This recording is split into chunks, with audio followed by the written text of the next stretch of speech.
cả cuộc đời mẹ dành cho con.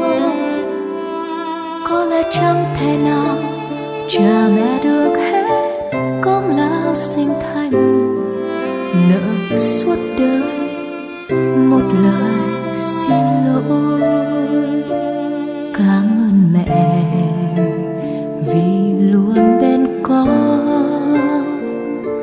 lúc đau buồn và khi sóng gió.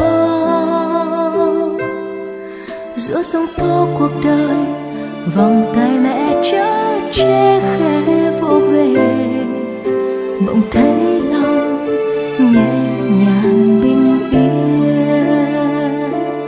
Mẹ dành hết tuổi xuân vì con, mẹ dành những chăm lo tháng ngày, mẹ dành bao hy sinh để con chạm lấy ước mơ.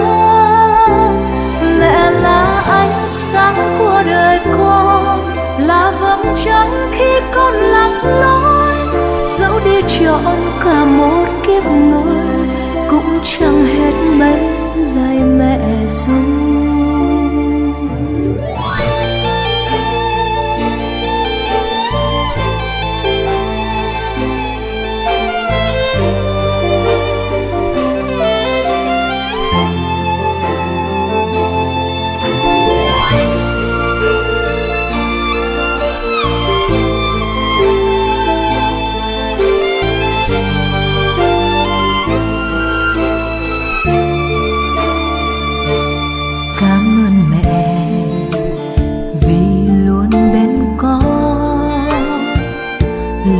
Đau buồn và khi sóng gió.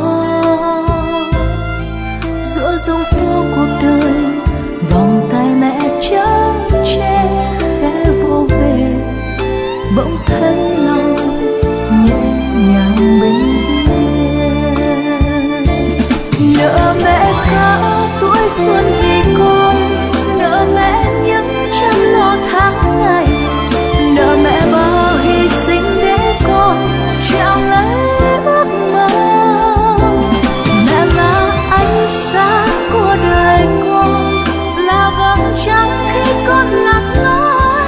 Dẫu đi trọn cả một kiếp người, cũng chẳng hết mấy lời mẹ ru.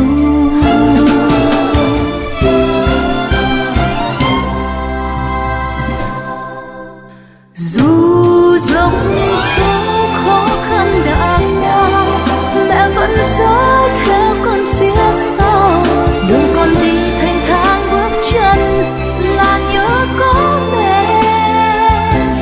Mẹ là ánh sáng của đời con, là vầng dương trên cát má.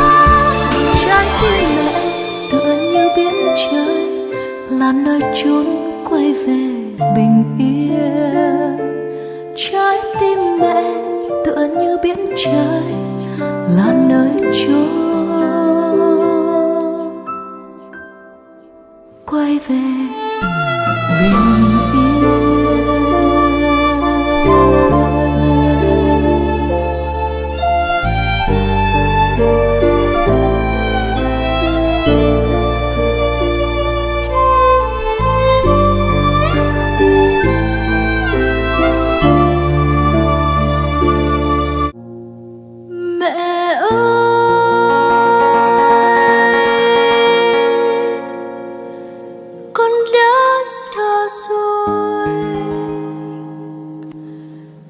Con ngồi nhớ mẹ,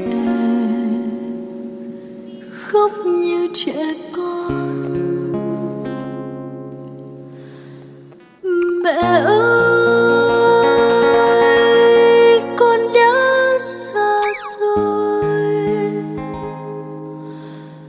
Con ngồi ngơ ngẩn nhớ ngôi nhà xưa.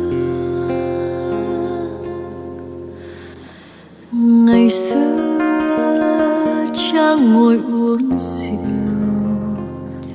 mẹ ngồi đan áo.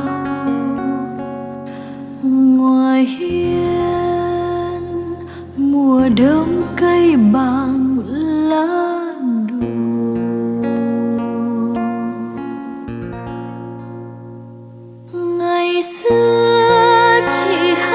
yêu